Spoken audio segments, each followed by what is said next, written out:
Hi folks, and welcome to a coronavirus world circuit driver, which for me means the extent of my driving is picking up a click and collect, which is what I'm on the way to do at the moment. So I thought I'd stop off and film one of the videos that I've been waiting to film for a little while. It's quite a short one, so it won't take too long to do, and that is the parts that are definitely not the same as the full M parts fitted to the M3 and M4, the Lemforder lower control arm and tension strut.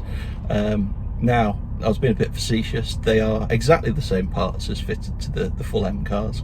Lemforder just go to the trouble of grinding off the M mark, so you don't know that they're actual BMW parts, and they sell them for probably less than half of the price of the BMW parts. So that's what I've got fitted to my car, the two Lemforder arms. Now, I can't remember how much the BMW parts are. The Lemforder parts though are very cost effective. You can do front lower control arms and tension struts for 250 quid, something like that, maybe even less. I think my tension struts were about 55 quid each. And I think the low control arms were about 65-70 quid each, so 250-300 quid, something like that, which for genuine BMW M parts, albeit with the badge ground off, is spectacular value.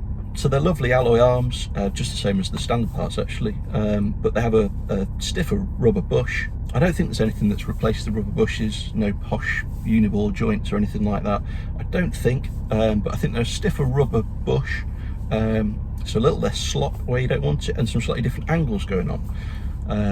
So the LCAs, they give you the all-important camber at the front. Now with standard arms, anyone that's been to the racetrack, especially on the standard 225 rubber, will know that you wear the outer edge of the front tyres very, very quickly, and the car just doesn't have the front camber that you need to get that nice even wear across the tyre, even temperature across the tyre. So yeah, camber is something that the front end is lacking as standard, and there's no adjustment. A standard rear can be adjusted, but the front can't. Despite the hubs, I think at the front, the hubs on the M lights have got, I think it's 0.5 degrees more camber than the non-M light cars. So a nice little upgrade for those people who have sort of a sub M light cars, the normal 1 Series. But for us, we've already got those. There isn't any adjustment, and so these LCAs give a little bit of camber. I think I might be stretching here. I think it's about another 0.5 degrees of camber. And they also give a slightly widened track. They push the bottom of the wheel outwards to create the camber, and they create a wider track, which I think I'm right in saying is about 10mm total increase in track, and that helps as well, helps the front end. Now what they also do is they give you a little bit of caster, so they move the wheel forward in the arch, so that is it feels very good from a driving perspective. It increases the steering effort a little bit, and also increases the self-centering of the steering. So effectively what the caster's doing is it's increasing the camber when the steering lock on. So it's kind of free camber, if you like, but it moves the wheels forward in the arch, and therefore decreases the wheel clearance. So it's nice to have the LCAs on their own, but even better than that is to combine the LCAs with the M3 or 4 tension struts. And the tension struts not only create another place where you've decreased slop with a stiffer bush, but they also correct the position of the wheel in the arch, so you get back the full arch clearance. I found with just the LCAs in particular, being as you've moved the wheels outwards and you've also moved them forward, you run into some arch problems, especially on a slightly wider tyre, especially when you're lowered.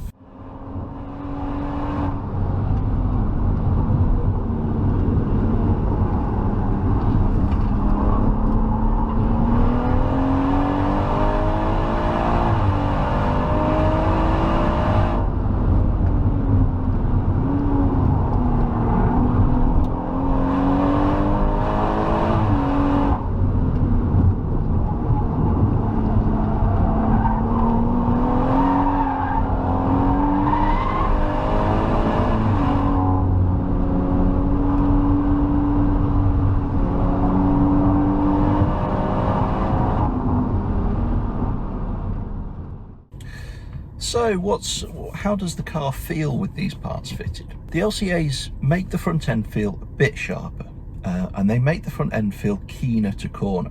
You get in some cars and the car just wants to corner. It's happiest when it's going around corners, and you get some cars that just feel you've got to coax them into the corner. You get into an old French car, even my Clio 200, perfect example.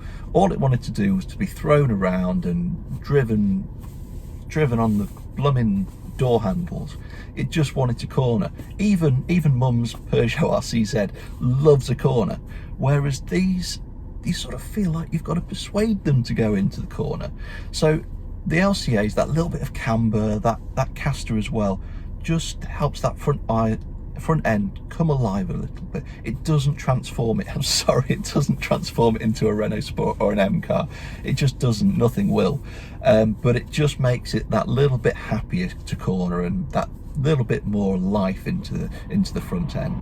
I'm sure as well the increase in camber gives you a bit more ultimate grip as well, so perhaps improves the balance from standard, that might be a little bit towards understeer. I think I can remember now from before fitting them, especially when you're on a roundabout, you sort of always feel like it doesn't want to go in, and that's something I think you'll notice with the LCAs, that bit of extra camber, that willingness to turn, especially tighter corners. I think that's probably where you'll notice it most.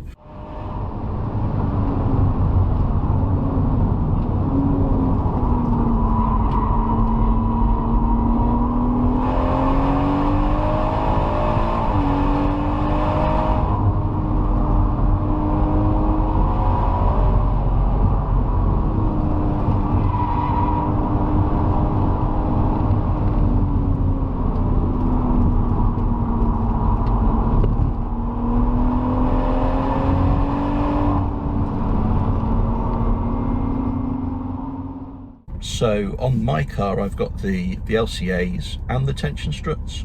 The tension struts, you notice them in the drive, on the brakes or going into a corner. The front end feels more precise and it feels less upset by the dynamics of braking and turning, especially at the same time. So one place where the difference between full M cars and the M lights is pronounced is sort of on the entry of a corner. The front end of an M car feels completely with you. It's go on, hammer down a couple of downshifts and tuck me in, put me where you want me. Whereas the M light, you feel like you've got to sort of coax it into the corner and suggest that you take this line and sort of just feed it in and be a little bit gentle with it. So these parts help to correct that. I should note the tension struts aren't a direct fit. You need some spacers. So what I'll do with the spacers is I'll put the dimensions in the description box below, and I'll also make available to people who want to contact me the place that I got them from. Now it's an individual that makes these parts, and I contacted them by email, so I'm not going to go splashing their personal email on YouTube, but if you want these parts, then the best thing to do is to find Circuit Driver on Facebook. That should be nice and easy, and then just drop us a message on Facebook, and I will reply with the dimensions again and the email address of this individual that I got the spaces from. It's not difficult, it's just that you need these little spaces to locate the tension strut correctly, otherwise it's got lots and lots of movement. You couldn't do it without.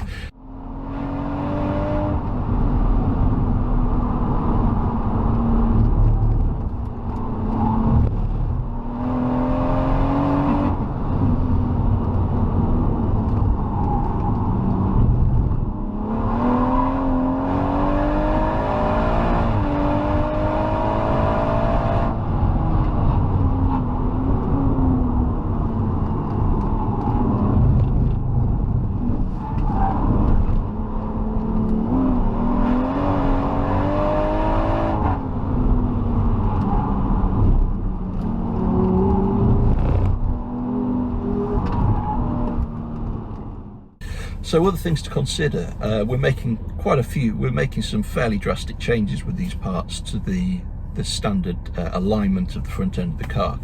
So immediately when you fit them, the toe is going to be miles out. So the toe has to be corrected before the car can be driven at all. So my personal suggestion is get it all fitted by a competent garage and get them to align the car at least to a base point immediately. Failing that, you could do a sort of home adjustment of toe just to get them straightish so that you can drive it to an alignment place to get it done. So yeah, that's something you need to consider. You can't just do it on your driveway and then drive it to the alignment place, because I think the chances are that your toe's going to be so far out the car will be very, very upset. Right, I forgot something important. Something you need. You need a headlight leveling rod and a nut from an M4 or an M3. It's the little rod that basically goes up from the LCA to the sensor that monitors the sort of the relative ride height of the front and the back of the car, and make sure that your headlights are adjusted so you don't dazzle people. And you need to nick the ball joint off the M4 rod and stick it on the F20 rod. Stick it on, I think you screw it on or push, I think it's push fit from memory, it's quite a long time ago. But yeah, you need to put that ball joint on the bottom of the F20 rod, so that you can screw it into the LCA. The M4 LCA's just got a hole so that you can put the bolt through and screw the nut onto the end of it. So yeah, definitely need that bit, otherwise you'll be in a pickle and you'll be dazzling people. Of course, you can get camber as well, and you can get very precise camber, fully adjustable camber through camber plates on the top of the front suspension. Now these are the best way to get the camber that you need, because it's sort of infinitely adjustable and you can set your car up precisely. You can also get more camber that way. However, they introduce NVH, which in my opinion, as a road car, kind of ruins these cars. So my suggestion is for a road car, fit the M LCAs and tension struts as well, because you get that camber that you need. It's not exact, you can't be set up, but you're not introducing that NVH, which is undesirable. So downsides, now theoretically increasing the camber and increasing the track width, albeit through the right means of moving the hub, it should increase the tendency to follow the road, to tramline. In practice, I really don't think it's noticeable. I drive pretty terrible roads regularly, and so I'm sort of hypersensitive to these things, and I really don't notice anything. NVH, we've increased the stiffness of the rubber, so theoretically again there's going to be an increase in NVH, but it's not noticeable. Compared to the camber plates, it's a different ball game altogether, and so I think this is a really nice modification without any downsides, and I don't think there's anything really that should put you off them. For a track car, regardless of what I did on mine, I was experimental. I did all of the stuff to mine, so I did the LCAs, the TSs and the camber plates.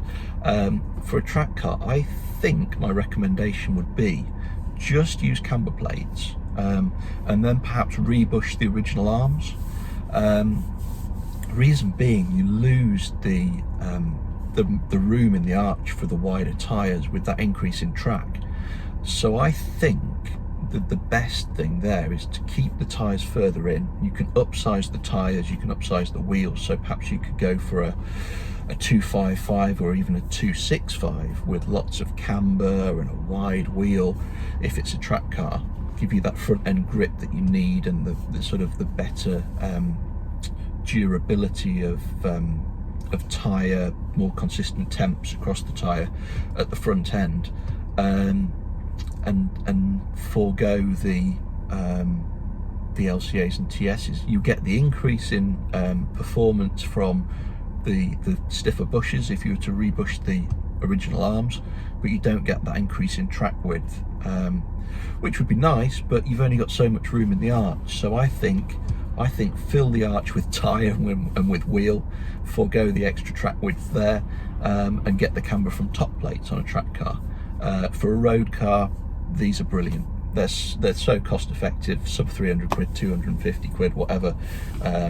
probably an hour's labour or something to fit them, maybe 2 hours. It's not too much money, and it really does improve these cars nicely without sacrificing anything. So another really nice modification for these cars, cost effective, doesn't create any problems. So yeah, Lemforder LCAs and tension struts, definitely not M parts. Hey, if you want to be really posh, buy the M parts that are exactly the same but have got a lovely little embossed M logo in them. You can put pictures on Instagram of your M parts and everything. But for me, take the cheapy parts that are exactly the same and forego the sexy M logo.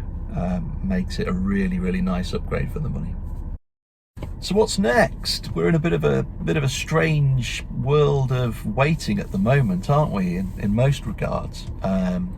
Elsewhere on the channel, Will has got his race car MX-5 build. He's got the chassis transported to him under lockdown. And so look, if you've got some spare time, go and watch his first vid. I'll put it at the end, in the little end screen, the link to that vid. It's going to be great. I am so excited about this. I'm nowhere near as excited as Will naturally, but I am really into this build, and he's you know, even for guys that aren't into MX-5s, I know they're shit old hairdressers cars, but give it a chance. You know, these are amazing handling relative to, you know, normal stuff. They're amazing handling rear-wheel drive cars that can be built on a budget, and it might even persuade some of you guys with the newer stuff with a little bit more money. You know, go out, buy an old MX-5, a Mark II, a Mark III, even a Mark I, throw some coilovers on it and get yourself to the track. You know, tyres for our cars cost so much less.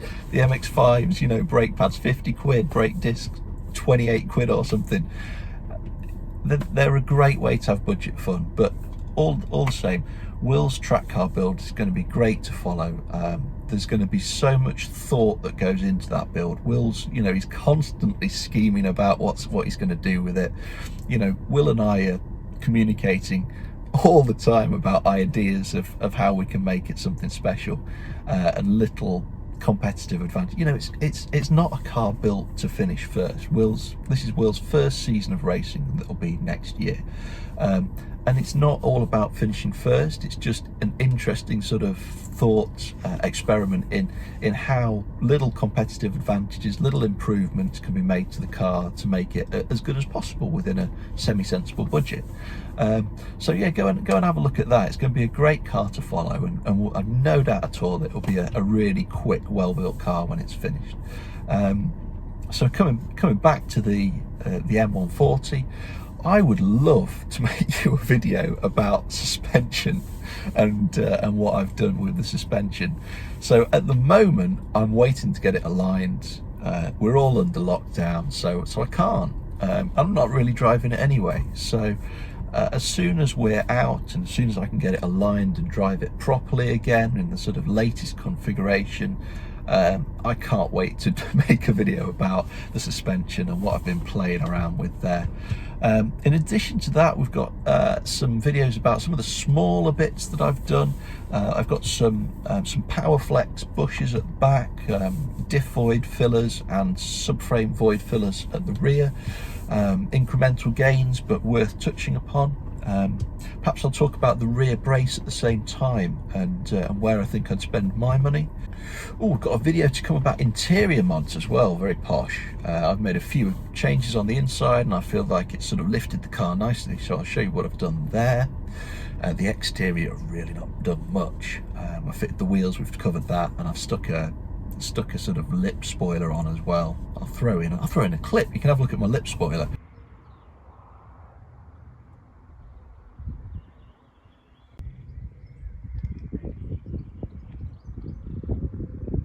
But I'm not really too bothered about the exterior. I quite like that it's a wolf in sheep's clothing. I quite like that it sort of looks quite OEM. So I'm not going to be fitting loads of stuff on the outside. And I think I'll also cover a few very small mods that I've done that I think are quite important, especially if you're tracking the car. So we'll do a little vid on some of the really small mods that sort of go a long way in improving your car. Even if they're not terribly exciting, they're sort of kind of must-haves for the track. So I'll cover those off in another video as well. Of course, I missed a couple of things, and there's two other things that I'll be talking about as well. H&R anti-roll bars, I fitted some of those, or rather Dave Welsh did on my behalf, and so I'll be talking about why I chose those and how the car feels with them, and also tyre choice. It's a biggie. You go onto the Facebook group or onto the Baby BMW forum, and it's always a question. It's pretty much asked every week or every other day on Facebook. Oh, which tyres do I choose? So, and we talk about what sort of sizes and what tyres I used, and what tyres I've also used in the past as well. So I'll give the Facebook page another shout out. It'd be nice to get sort of more of the viewers on the Facebook site. We're trying to sort of grow that, and I'm in particular trying to remember to post on there. I'm trying to put sort of stuff onto Facebook more immediately. It's obviously much easier to throw a few pictures up and write a little bit on the Facebook page than it is to create a YouTube video. So I'm trying to use Facebook a little bit more there. So give us a follow on Facebook. It's Circuit Driver. And please, if you enjoy the videos, like and subscribe. Comment below. It always draws in more views when people comment and sort of engage with us. So yeah, stay tuned for more of the same, and look forward to seeing some of you at the track or wherever once we're set free.